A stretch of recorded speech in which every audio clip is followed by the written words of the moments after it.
આદેશ હું એકતાનાથ ગુરુ યોગી તુલસીનાથજી બાપુ શ્રી શનિદેવ મંદિર ભવનાથ તલેટી ગિરનાર જુનાગઢ ગુજરાત। તો સુખદેવજી મહારાજે ચોથા દિવસે સાંજે પરીક્ષિત રાજાને જે બ્રહ્મ જિજ્ઞાસાનો ઉપદેશ આપે છે એ કાલે પૂરો થયો હતો। તો સુખદેવજી મહારાજ કહે છે કે બ્રહ્મ જિજ્ઞાસા એ જ મોક્ષ પ્રાપ્તિનું પ્રથમ અને મુખ્ય સાધન છે। બ્રહ્મ જિજ્ઞાસા હૃદય ગ્રંથિ અને આત્મ ગ્રંથિને છેદવાનું પરમ શાસ્ત્રાસ્ત્ર અને ચૈતન્યને લૌકિક દેહો ત્યાગવાનું પ્રથમ પગથિયું છે। તો જે આપણે આ દેહને જે પણ આપણે આ બહિર યાત્રા કરીએ છીએ, બહારનું જે પણ આપણા દિલો દિમાગમાં છે કે આ જ સુખ છે, આ જ ખુશી છે, તો એ બધું એનો ત્યાગ ત્યારે જ થાય છે જ્યારે બ્રહ્મ જિજ્ઞાસા ઉઠે। અને એ બ્રહ્મ જિજ્ઞાસા બીજા તરફથી ન ઉઠવી જોઈએ કે બીજાનું સારું સાંભળ્યું છે, સારું વાંચન કર્યું છે, બીજા કહે છે, બીજા સંતો કહે છે એટલે આપણે કરીએ, પરંતુ એ બ્રહ્મ જિજ્ઞાસા આપણી અંદરથી ઉઠવી જોઈએ। જો એ આપણી જ અંદરથી ઉત્પન્ન થઈ હોય એ બ્રહ્મ જિજ્ઞાસા, તો જ આપણે એની પાછળ મહેનત કરી શકીશું, પરિશ્રમ કરી શકીશું, આળસને છોડી શકીશું। અભ્યાસ દ્વારા શું પ્રાપ્ત ન થઈ શકે? તો આ તો આપણે જ આપણું ભલું કરવાનું છે। તો સુખદેવજી મહારાજ કહે છે કે બ્રહ્મ જિજ્ઞાસા કેવી રીતે જાગે છે? તો એ કોઈ મનથી નથી જાગતી, નથી બુદ્ધિથી જાગતી। આત્મા સુધી જઈએ, કદાચ આત્મદર્શન પણ થઈ જાય, પરંતુ આત્મામાંથી પણ બ્રહ્મ જિજ્ઞાસા નથી જાગતી। એ આત્માના દહરમાંથી, જ્યારે આત્મા બિલકુલ શૂન્ય થઈ જાય છે, એનો સંપર્ક તૂટી જાય છે મન સાથે, બુદ્ધિ સાથે, કેમ કે આપણે જે કંઈ વિચારીએ છીએ મન દ્વારા, એ મન જેમ કહે એમ બુદ્ધિ કરે છે, બુદ્ધિ જેમ કહે આત્મામાં એ સંદેશો પહોંચે છે। માટે આત્મા બિલકુલ શૂન્ય થઈ જાય, મન બુદ્ધિ સાથેનો એનો સંપર્ક બિલકુલ તૂટી જાય, ત્યારે જ એના દહરમાંથી જે ઉત્પન્ન થાય છે એને કહેવાય છે બ્રહ્મ જિજ્ઞાસા। અને હજી પણ સુખદેવજી મહારાજ કહે છે જ્યારે બ્રહ્મ જિજ્ઞાસા જાગે છે તો એ તો મોક્ષ પ્રાપ્તિનું હજી પ્રથમ પગથિયું છે, કેમ કે બ્રહ્મ જિજ્ઞાસા જાગશે તો જ આપણે એ બ્રહ્મ તરફ કૂચ કરી શકીશું, ચાલી શકીશું। તો હવે પાંચમા દિવસે સવારે સુખદેવજી મહારાજ પ્રણવ ઉપાસનાથી મોક્ષ એની વાત કરે છે, તો એ આપણે હવે આગળ જોઈએ। સુખદેવજી મહારાજ પાંચમા દિવસે સાંજે વ્યાખ્યાન આપતા જણાવ્યું કે વેદમાં હજારો મંત્રો છે, અનેક દેવો ઈશ્વરોની ઉપાસના છે, પરંતુ જેના વડે જન્મ મૃત્યુ નિવારણ થાય, સદા દુઃખની નિવૃત્તિ થાય અને અખંડ સુખની પ્રાપ્તિ થાય તેવો સર્વશ્રેષ્ઠ મંત્ર માત્ર પ્રણવ હોવાથી અને તે પ્રણવ આકાશમાં શબ્દ બ્રહ્મ રૂપે વ્યાપક અને જપવા માટે સર્વ ઉત્કૃષ્ટ હોવાથી નારાયણે બ્રહ્માને ઓમ ખં બ્રહ્મ યજુર્વેદ અને છાંદોગ્ય ઉપનિષદ એના ચોથા અધ્યાયમાંનો આ 10મો શ્લોક છે, જેમાં પ્રણવની વાત કરી છે। તો વેદોમાં હજારો મંત્રો છે ઈશ્વરના, દેવદેવીઓના, પરંતુ સર્વ ઉત્કૃષ્ટ જે મોક્ષ પ્રાપ્તિ માટે જે મંત્ર આપણે જપી શકાય એ છે પ્રણવ, ઓમકાર, કેમ કે પૂરી સૃષ્ટિનો ઉત્પન્ન આ ઓમથી જ થયો છે, અને જ્યારે પૂરી સૃષ્ટિનો લય થાય છે ત્યારે પૂરી સૃષ્ટિ એ ઓમમાં જ સમાહિત થઈ જાય છે। તો જે પ્રણવ છે એ જ આકાશમાં બ્રહ્મ સ્વરૂપે, શબ્દ બ્રહ્મ રૂપે એ જ વ્યાપક છે। આ સૃષ્ટિની કોઈ ધ્વનિ છે તો એ ઓમ છે। સંતો અને સદગુરુ કહે છે કે આપણી અંદરનો જે નાદ છે કે એ નાદને સાંભળવો જોઈએ, તો એ પણ ઓમ છે। સૃષ્ટિનું સર્વ ઉત્કૃષ્ટ સંગીત છે એની ધ્વનિ પણ ઓમ છે। અને જપવા જેવો કોઈ મંત્ર છે હજારો મંત્રોમાંથી, તો એ પણ ઓમ છે। આકાશવત વ્યાપક બ્રહ્મ પ્રણવની ઉપાસના કરવાનું કહ્યું છે। પરમેશ્વરસ્ય પ્રથમ શ્વાસ નિર્ગતઃ ઓમકાર ઇતિ મહાવાક્યેસુ। પરમેશ્વરનો પ્રથમ શ્વાસ નીકળતા જ પ્રથમ ઓમકાર નીકળ્યો, તે આકાશમાં વ્યાપક થઈ જવાથી ખમ બ્રહ્મ અને શબ્દ બ્રહ્મ કહેવાયો છે। બ્રહ્માજીએ મરીચી આદિ સ્વપુત્રોને તથા સનકાદિ માનસ પુત્રોને ઓમકારનો બોધ કર્યો છે। તો બ્રહ્માજી જે સૃષ્ટિ રચી અને જે એના માનસ પુત્રો છે, જે પોતાના પુત્રો છે, એને ખુદ બ્રહ્માજીએ પણ આ પ્રણવની ઉપાસના અને ઓમકારનો જ એને બોધ આપ્યો છે. અને પરમેશ્વરનો જે પ્રથમ શ્વાસ નીકળ્યો એ પણ ઓમકાર જ હતો. એતદ્ધેવા અક્ષરમ બ્રહ્મ એતદ્ધેવા અક્ષરમ પરમ એતદ્ધેવા અક્ષરમ જ્ઞાત્વા યો યદિચ્છતિ તસ્ય તદ એતદા લંબનમ શ્રેષ્ઠમેતદા લંબનમ પરમ એતદ લંબનમ જ્ઞાત્વા બ્રહ્મલોકે મહીયતે ન જાયતે મ્રિયતે વા વિપશ્રીનાયમ કૃતશ્રી ન બભૂવ કશ્ચિત અજો નિત્યઃ શાશ્વતો અયમ પુરાણો ન હન્યતે હન્યમાને શરીરે. આ યજુર્વેદનો શ્લોક છે. કાઠોક ઉપનિષદ ના બીજા અધ્યાયનો પહેલો શ્લોક છે આ, જે ઓમકાર વિશે સમજાવ્યું છે. એમાં તો નચિકેતાએ યમને અનેક મતાંતરો હોવાથી બ્રહ્મ પ્રાપ્તિ માટે કયા મંત્રનું ધ્યાન કરવું એમ પૂછ્યું. ત્યારે યમરાજે કહ્યું કે સર્વ વેદો જેનું પ્રતિપાદન કરે છે, સર્વ કર્મો જે પરમેશ્વરને ચિત્ત શુદ્ધિ દ્વારા મેળવાવે છે, તે પરમ બ્રહ્મને મોક્ષને પ્રાપ્ત કરવાની ઈચ્છા વાળા મુમુક્ષુઓ બ્રહ્મચર્ય પાળે છે, તે પરમ બ્રહ્માત્મક પદને હું સંક્ષેપ કરીને કહું છું કે તેને પ્રાપ્ત કરવાનો મંત્ર શબ્દ બ્રહ્મ ઓમકાર છે. તો નચિકેતાએ જ્યારે યમદેવને આ પ્રશ્ન પૂછ્યો છે કે મોક્ષ પ્રાપ્તિ માટે કયો મંત્ર જપવો જોઈએ, કયો સર્વશ્રેષ્ઠ મંત્ર છે જેનાથી મોક્ષ પ્રાપ્તિ થઈ શકે, બ્રહ્મ પ્રાપ્તિ થઈ શકે, ત્યારે યમરાજાએ સ્વયં પોતાના મુખથી કહ્યું છે કે એ મંત્ર માત્ર ને માત્ર ઓમકાર છે.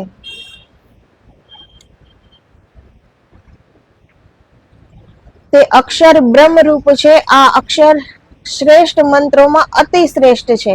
માત્ર આ અક્ષરને જાણનાર પરમધામ બ્રહ્મલોકને પ્રાપ્ત થાય છે. આ ઓમકાર રૂપ આશ્રય શ્રેષ્ઠ અને સર્વોચ્ચ છે. તેનું અવલંબન કરીને આત્માઓ બ્રહ્મલોકથી મુક્ત થઈને મોક્ષ પદને પ્રાપ્ત કરે છે. માટે યમરાજાએ નચિકેતાને પ્રણવનો બોધ આપતા કહ્યું કે મિત્યેદિદ અક્ષરમ મુદ્ગીથમ ઉપાસિત. સામવેદ નો શ્લોક છે કે હે નચિકેતા, જો તું તારા આત્માની અવિચળ સદગતિ ઈચ્છતો હોય તો ઉદ્ગીત રૂપ સર્વશ્રેષ્ઠ ઓમકારની જ ઉપાસના કર. તો જો આપણે આપણી આત્માને સર્વશ્રેષ્ઠ ગતિ આપવી હોય, બ્રહ્મ પ્રાપ્તિ કરવી હોય, મોક્ષ પ્રાપ્તિ કરવી હોય, તો માત્ર ને માત્ર ઓમ એ આધાર છે. જેને પાસે બહાના હોય છે કે સમય નથી, એના માટે પણ ઓમ એકાક્ષરી મંત્ર છે. 1 માળા, 5 માળા, 11 માળા કરતા કેટલી વાર લાગે? ઓમકાર આ પ્રણવમાં તો આપણે 24 ઘંટે નિમગ્ન રહેવાનું છે, તલ્લીન રહેવાનું છે એમાં જ. પણ એ ન થઈ શકે, હજી મન પર એટલું કાબુ ન હોય, એ ન થઈ શકે. તો આપણે એક આસન પર બેસીને એક અક્ષરીય મંત્ર છે, માત્ર કેટલી વાર લાગે? જો કરવું જ હોય તો બીજા મંત્રોના ઉચ્ચારણ ના આવડતું હોય, સંસ્કૃતના મહામંત્રો કદાચ આપણને ન આવડે, તો ઓમ બોલતા તો બધાને જ આવડે ને. તો એ તો મંત્રોનો રાજા છે ઓમ. પૂરી સૃષ્ટિનો ધ્વનિ, પૂરી સૃષ્ટિનું સંગીત ઓમકાર છે. અને એ ઓમ એ તો બધાને બોલતા આવડે ને. અને બધા પાસે જે બહાનું છે કે સમય નથી, તો એમાં સમય પણ નથી લાગતો. તો આપણે 1 માળા, 5 માળા, 11 માળા એક આસને બેસીને કરી શકીએ છીએ. એ પણ ન થતું હોય તો આપણે કામ કરતા કરતા પણ એકાક્ષરીય મંત્ર છે ઓમ ઓમ ઓમ જપ કરી શકીએ છીએ. તો જે પ્રણવ છે એ જ શબ્દ બ્રહ્મ છે અને મોક્ષ પ્રાપ્તિ માટેનો એકમાત્ર આધાર છે.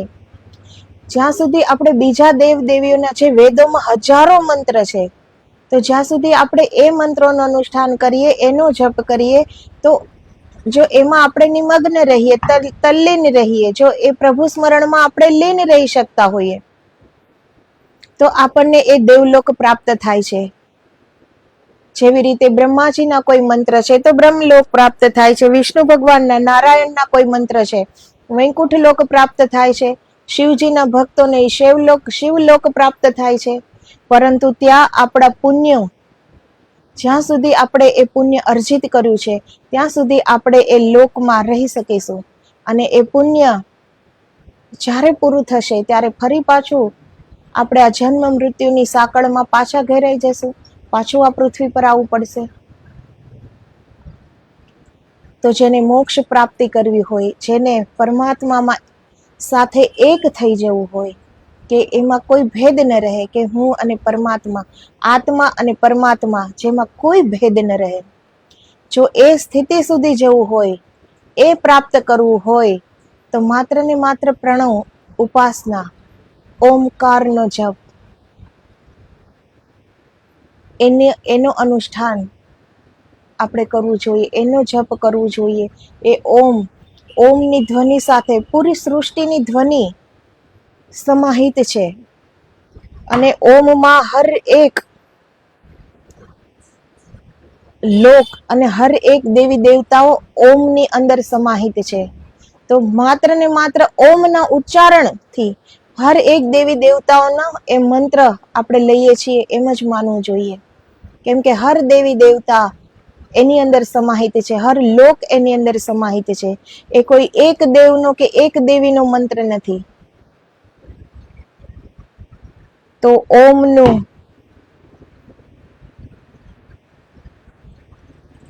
જે આપણે જપ કરીએ, અનુષ્ઠાન કરીએ, જો એ ઓમમાં આપણો લય થઈ જાય, આપણે એના રત થઈ જઈએ, તો આપણે પણ આપણી આત્મા પરમાત્મામાં એક કરીને વ્યાપક રૂપ આપણે પણ બની શકીએ છીએ.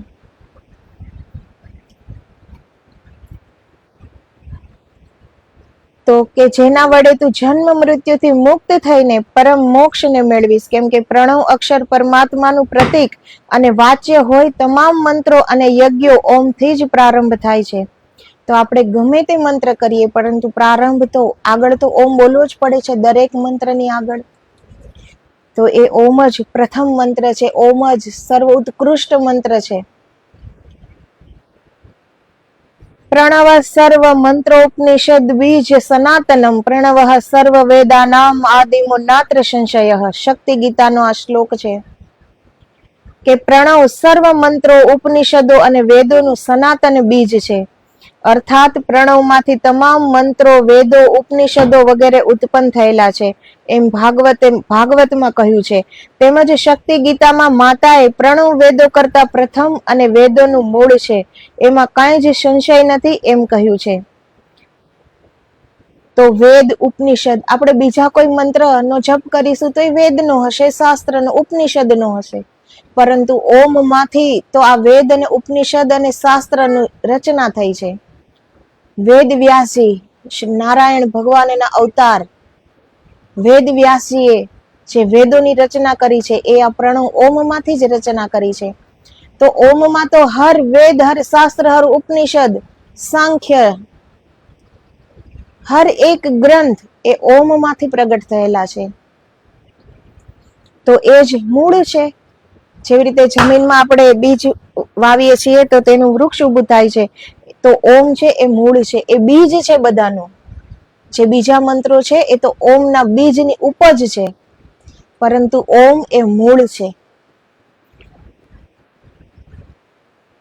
અર્થાત વેદોમાંથી પ્રણવ થયો નથી, પણ પ્રણવમાંથી, ઓમમાંથી વેદાદિ અને અનેક મંત્રો ઉત્પન્ન થયા છે.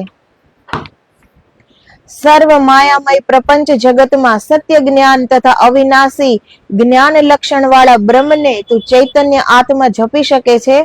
તે પ્રણવ 4 પાદ યાને 4 વિભાગ વાળો છે.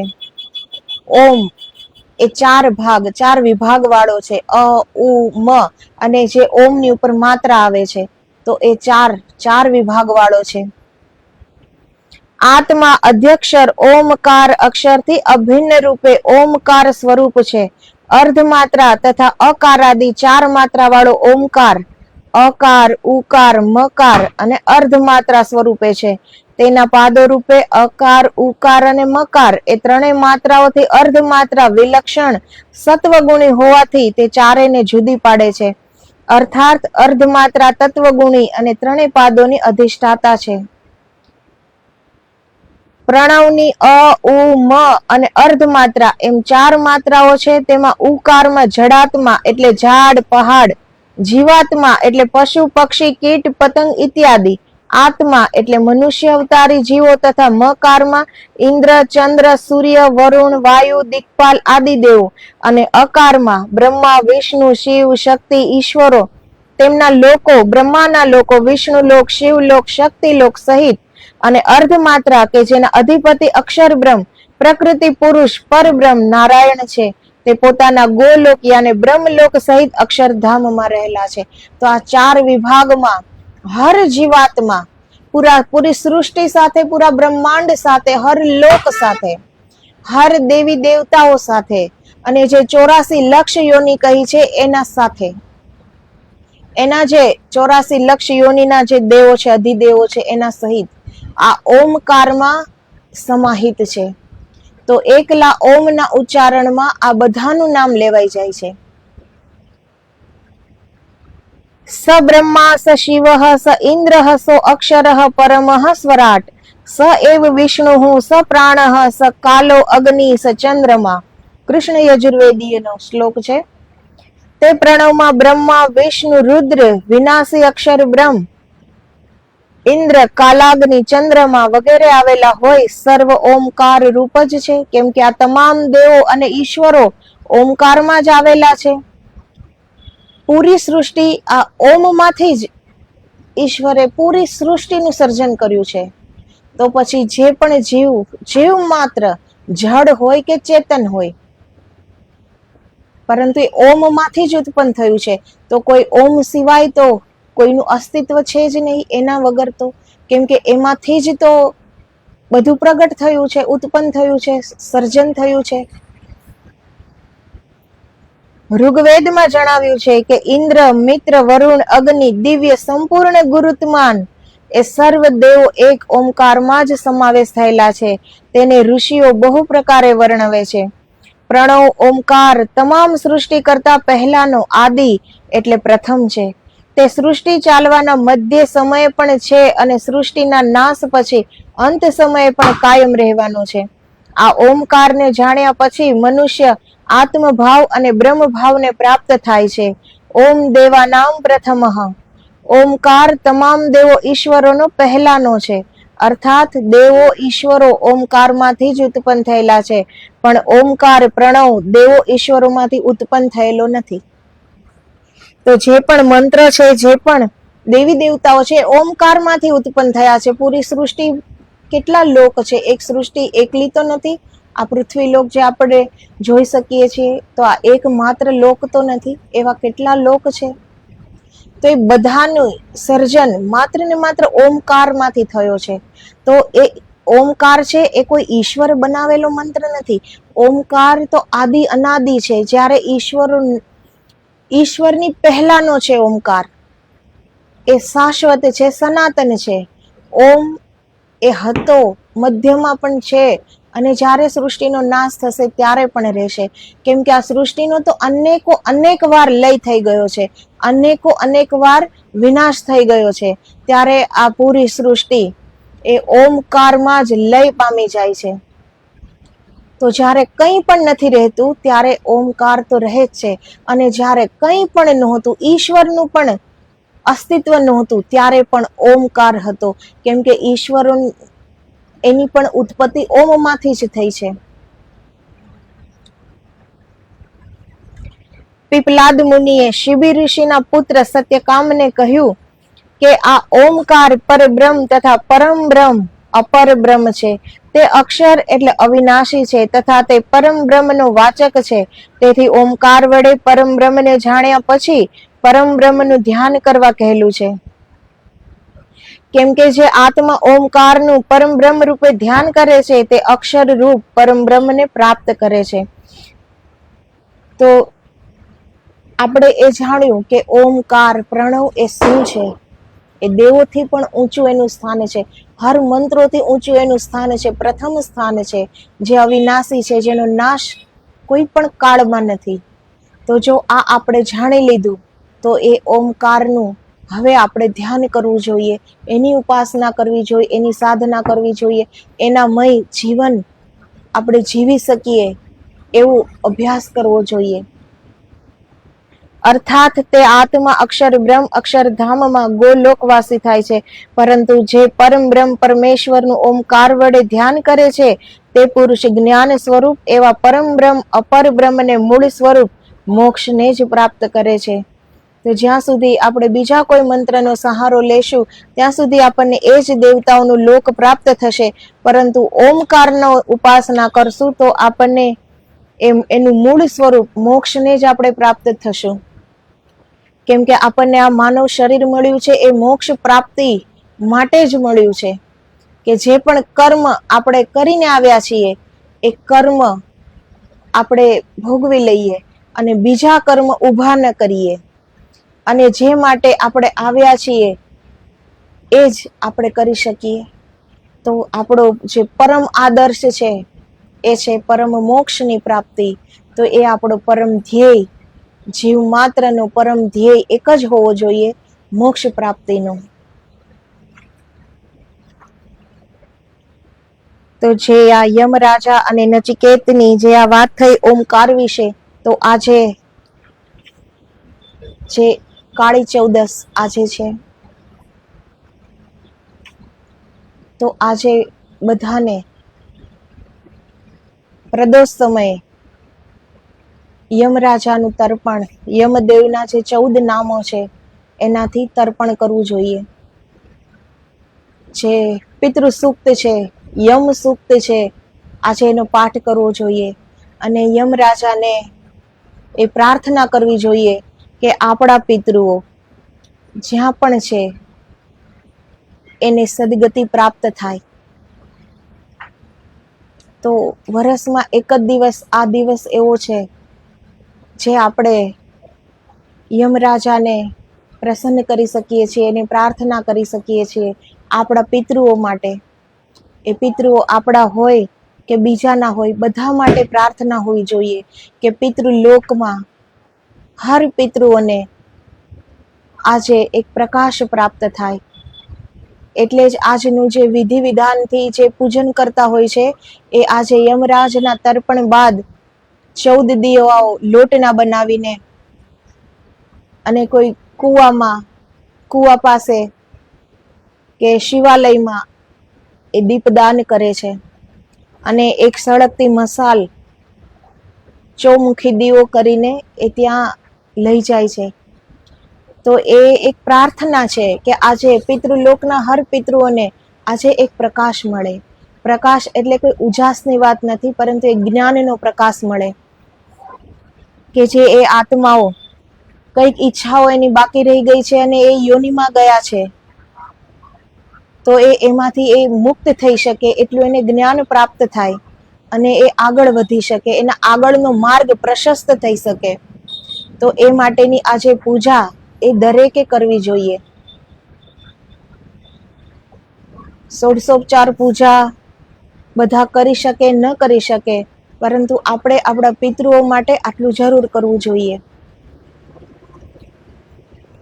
તો ઉપનિષદમાં અતિ પ્રસિદ્ધ ધનુષ રૂપી પ્રણવ રૂપ મહાઅસ્ત્ર હોવાથી પ્રણવના ધનુષ્યને લઈને તેના ઉપર પ્રણવવાચ્ય પરમ બ્રહ્મ ઉપાસનાથી તીક્ષ્ણ કરેલા બાણ રૂપ બ્રહ્મ લક્ષ્યનું બ્રહ્માસ્ત્ર ચડાવીને અને પરમ બ્રહ્મમાં ભાવના અને નિષ્ઠાવાળા ચિત્ત વડે ધનુષ્યને ખેંચીને અવિનાશી પ્રણવ અક્ષરના ધ્યેય પરમ બ્રહ્મને લક્ષ્ય બનાવીને વેદોક્ત પ્રણવ ઉપાસના વડે આત્મ પુરુષ નિશ્ચયમય જે પરમ ઈશ્વરની ઉપાસના કરે છે તે ત્યાં જ મોક્ષમાં જાય છે.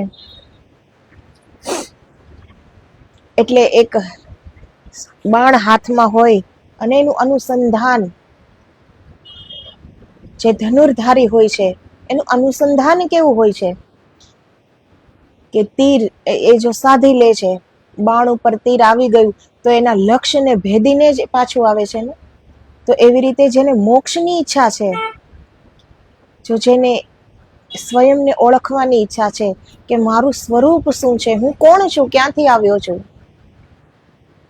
અને એ આત્માને ઓળખીને એ આત્માને પરમાત્મામાં લીન કરી દેવાની જો ક્ષમતા હોય તો એ માત્ર ને માત્ર પ્રણવ ઉપાસનામાં છે. તો ધનુર્ધારી નું બાણની અચૂક નિશાનો હોય છે ને, એ ક્યારેય ચૂકતું નથી.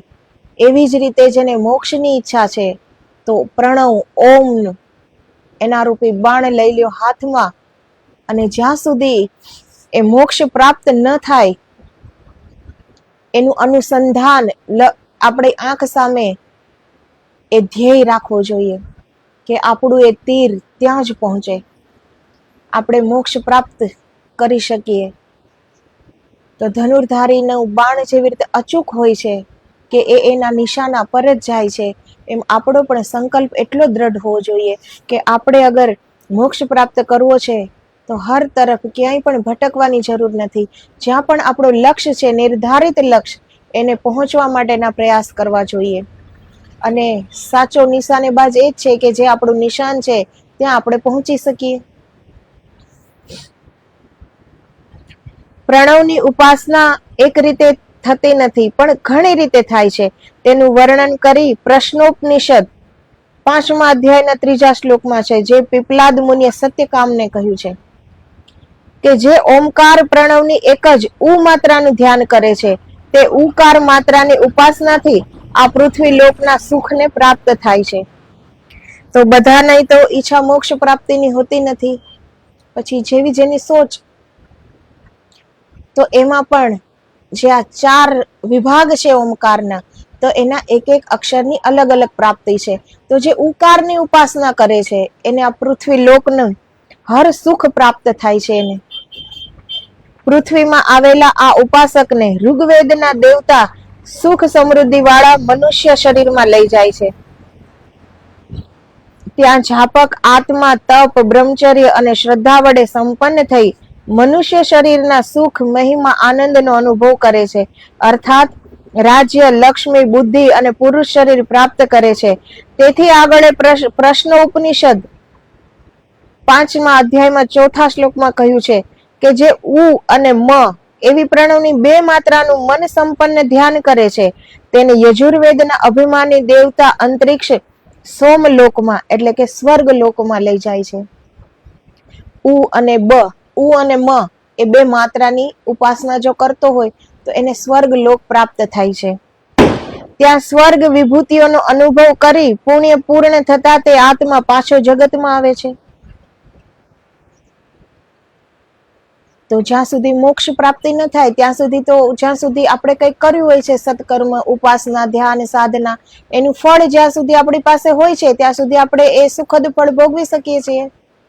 તો જ્યાં સુધી એ આપણું પુણ્ય અર્જિત છે ત્યાં સુધી આપણે સ્વર્ગના સુખો લઈ શકીએ છીએ.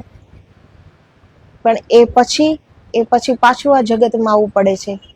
પુણ્ય એ પૂર્ણ થઈ જાય ત્યારે પાછું આ પૃથ્વી પર આવવું પડે છે. એટલે તો દેવતાઓને પણ આવવું પડે છે ને.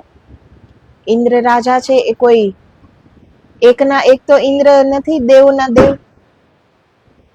જે દેવરાજ ઇન્દ્ર છે એનું પદ પણ બદલાય છે. દેવતાઓનું જ્યારે પુણ્ય ખતમ થાય છે ત્યારે એને પણ આ જગતમાં પાછું આવવું પડે છે.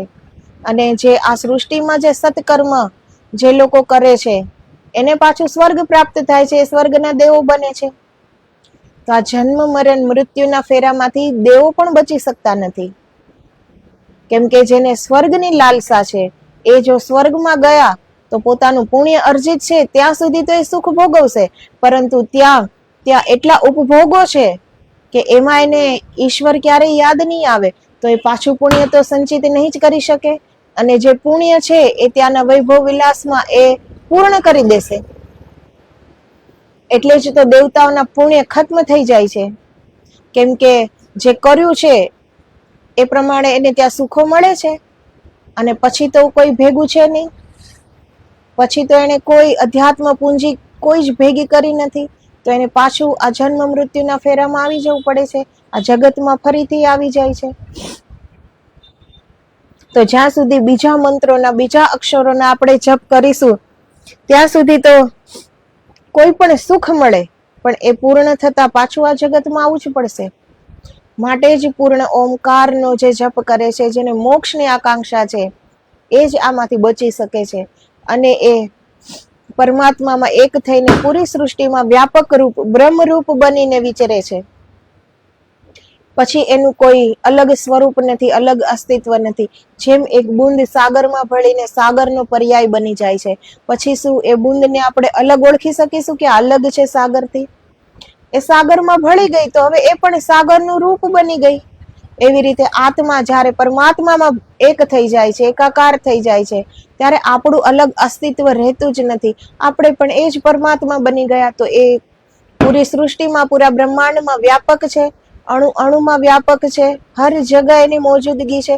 તો આપણે પણ આપણું એ સ્વરૂપ વ્યાપક સ્વરૂપ થઈ જશે, બ્રહ્મ સ્વરૂપ. બ્રહ્મમાં મળીને પરબ્રહ્મમાં મળીને આપણે પણ એ જ બ્રહ્મ રૂપ થઈ જશું.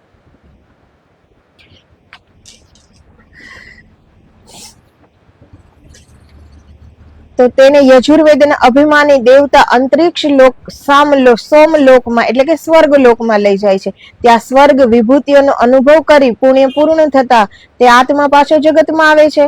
તેથી આગળ વર્ણન કરતા પ્રશ્નો ઉપનિષદ 5 કહ્યું છે કે ઓમકાર અક્ષરની ઉ મ અ એવી 3 માત્રાઓ વડે જે તેના શ્રેષ્ઠ પુરુષનું ધ્યાન કરે છે તે તેજો મંડળ રૂપ સૂર્યમાં તેજ સંપન્ન થાય છે.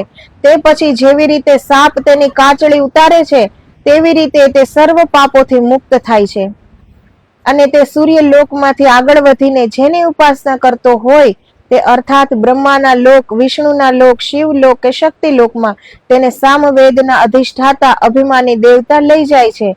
તે ત્યાં રહીને તે લોકના કારણ સ્થૂલ શરીરોમાં પ્રવેશીને ઈચ્છા કરે તો તે આત્મા હિરણ્ય ગર્ભ અક્ષર બ્રહ્મ નારાયણના દર્શન કરી શકે છે. તો જે એ 3 અક્ષરની જે ઉપાસના કરે છે અ ઉ મ, એને શ્રેષ્ઠ સૂર્ય લોક પ્રાપ્ત થાય છે અને એ સૂર્યાગ્નિમાં એના હર પાપ બળીને ભસ્મ થઈ જાય છે.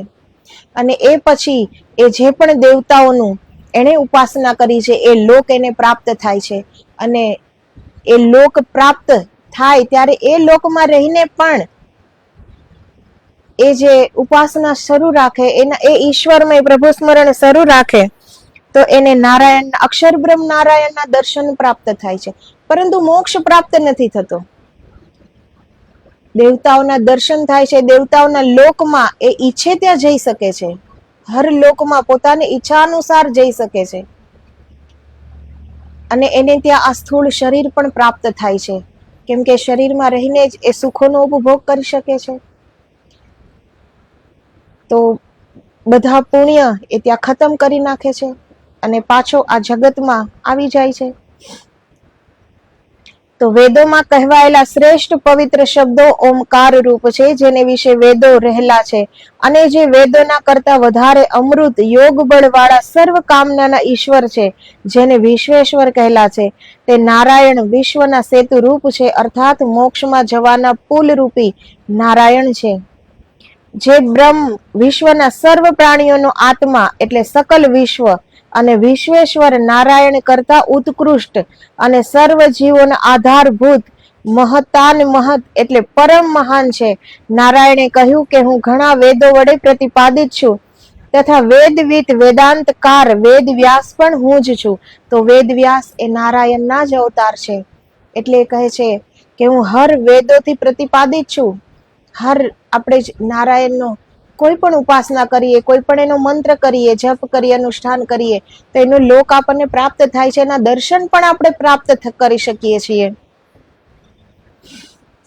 ન પુણ્ય પાપે મમ નાસ્તિ નાશો ન જન્મ દેહે ઇન્દ્રિય બુદ્ધિ રસ્તી ન ભૂમિ રાપો મમ વહની રસ્તી ન ચ અનિલો મે અસ્તિ ન ચ અંબરમ ચ. કૃષ્ણ યજુર્વેદીયનો આ શ્લોક છે, જેનો અર્થ થાય છે કે નારાયણે કહ્યું મારે પુણ્ય કે પાપ નથી, હું અક્ષર હોવાથી મારો નાશ નથી, તેમ મારે પોતાને જન્મ દેહ ઇન્દ્રિય કે બુદ્ધિ નથી, વળી મારે વિશે પૃથ્વી જલ તેજ વાયુ કે આકાશ નથી, એવો હું પ્રકૃતિ પુરુષ નારાયણ છું. અર્થાત નારાયણે વિશ્વને ઉત્પન્ન કરી નાખ્યા પછીથી આવું કહ્યું છે, કેમ કે નારાયણ પોતે જન્મતા નથી પણ પોતાની અંદર રહેલા 999 અંશાત્મા પૈકીના ગમે તે આત્માને ભૂમિ ભાર ઉતારવા માટે ઉત્પન્ન કરે છે.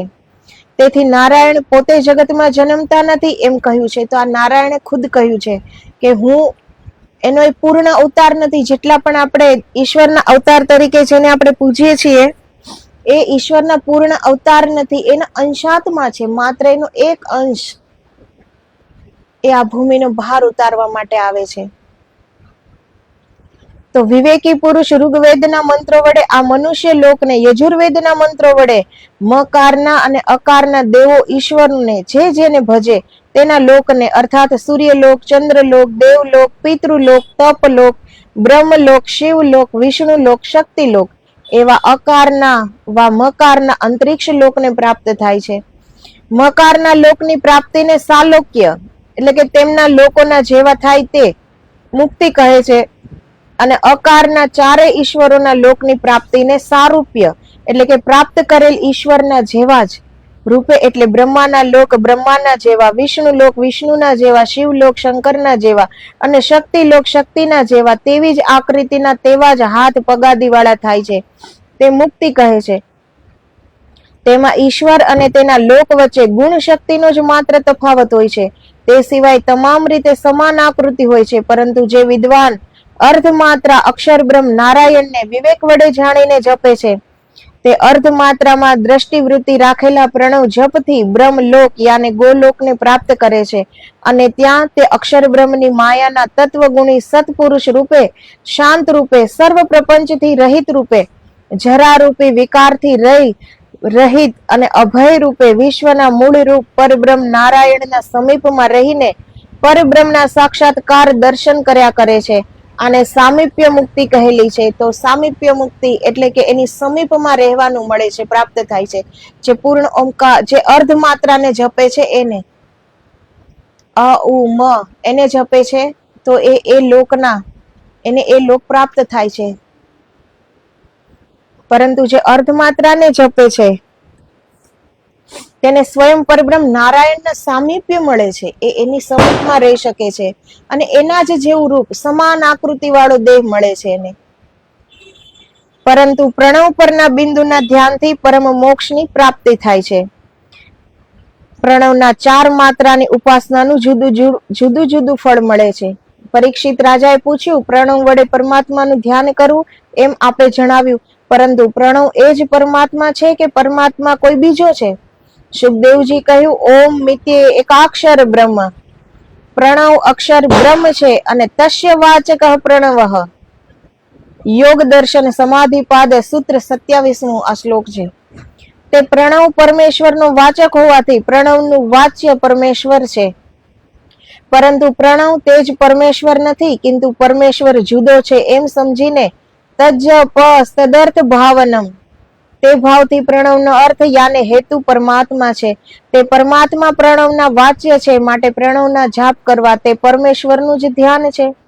સર્વ ઉત્કૃષ્ટ જ્ઞાન સ્વરૂપ, સર્વના અંતર્યામી, સર્વજ્ઞ અને સમગ્ર વિશ્વના તથા વિશ્વેશ્વર નારાયણના ઉત્પત્તિ સ્થાન મૂળ બીજ રૂપ છે.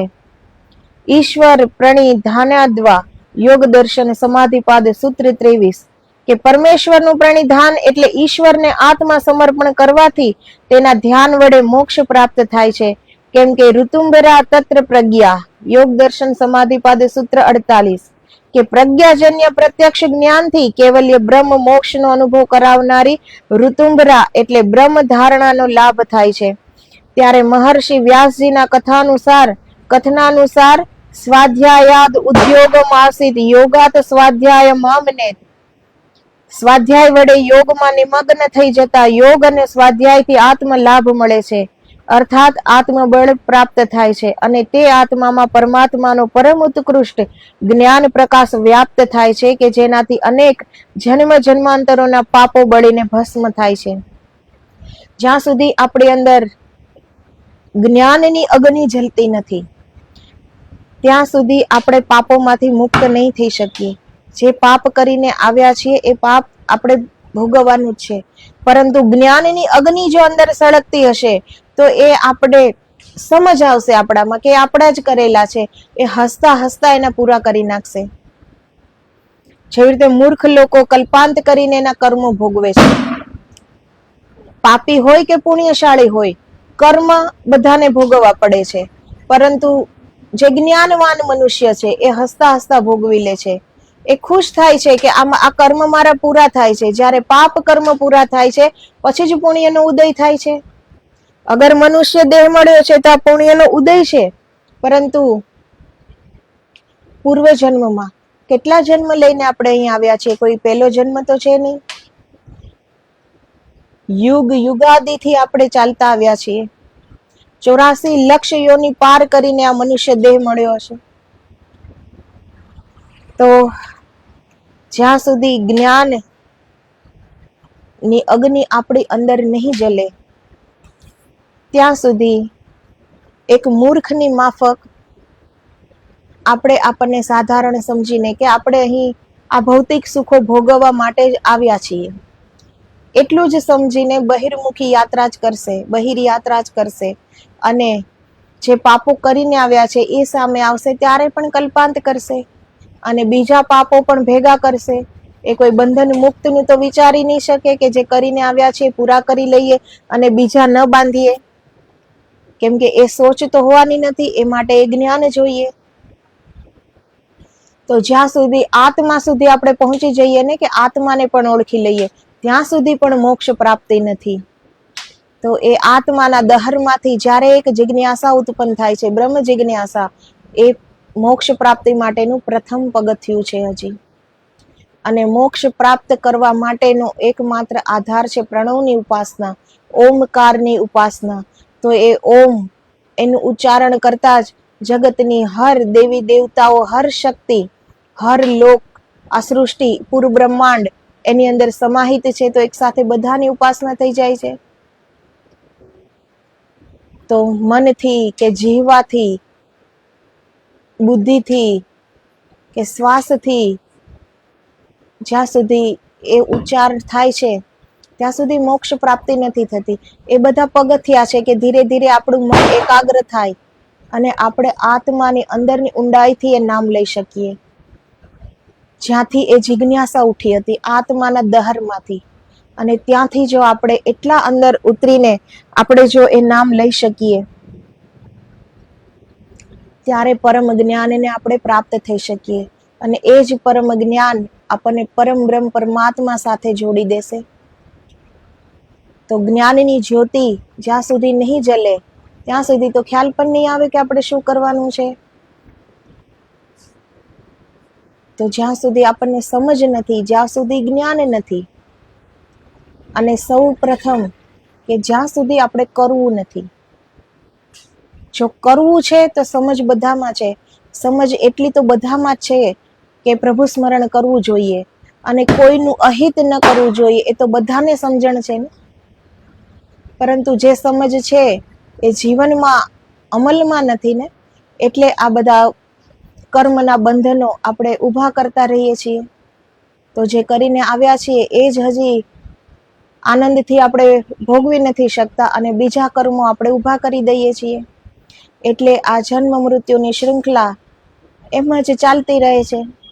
અને આપણી આત્મા આ દેહનું એક વસ્ત્ર બદલીને કર્મ પ્રમાણે બીજું વસ્ત્ર ધારણ કરી લે છે.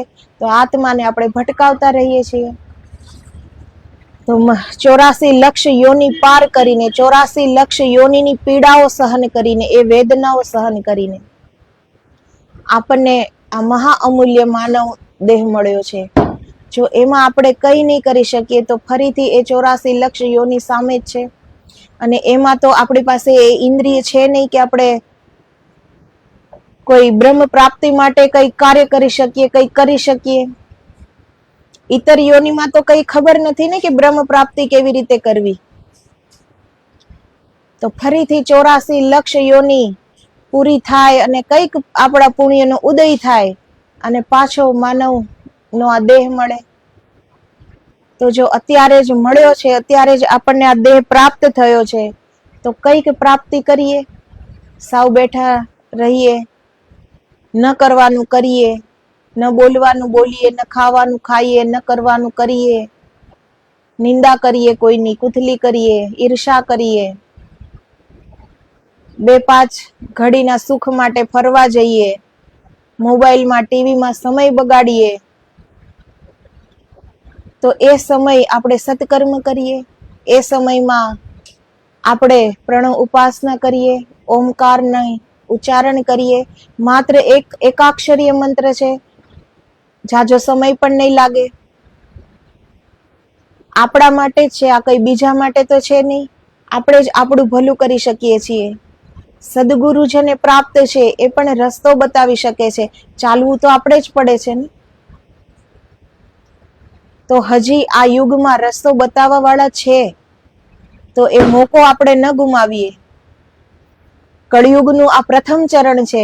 હજી ખબર નહીં પાછું જન્મવું પડશે ત્યારે કેવો સમય ચાલતો હશે, કેવો યુગ હશે, પછી સંતો હશે કે નહીં, એવા યુગમાં કોઈ સંતો આવશે કે નહીં પાછા, અને આપણને એવી સમજ આવશે કે નહીં કે શું કરવાનું છે. એના કરતા હજી સમય હાથમાં છે. હજી પણ આ યુગમાં સંતો છે. હજી પણ સદગુરુ આપણને ચેતાવે છે, માર્ગ બતાવે છે. તો એ આળસને મૂકીને એ માર્ગ પર ચાલીએ. આપણે આપણું જ ભલું કરવાનું છે. આપણા માટે તો એટલું કરી શકીએ ને. ઘડી બે ઘડીના સુખ માટે માણસ કેટલું કરે છે, તો આ તો શાશ્વત સુખની વાત છે. એની માટે પરિશ્રમ કરીએ, મહેનત કરીએ. તો આદેશ. જય ગુરુદેવ, જય ગિરનારી.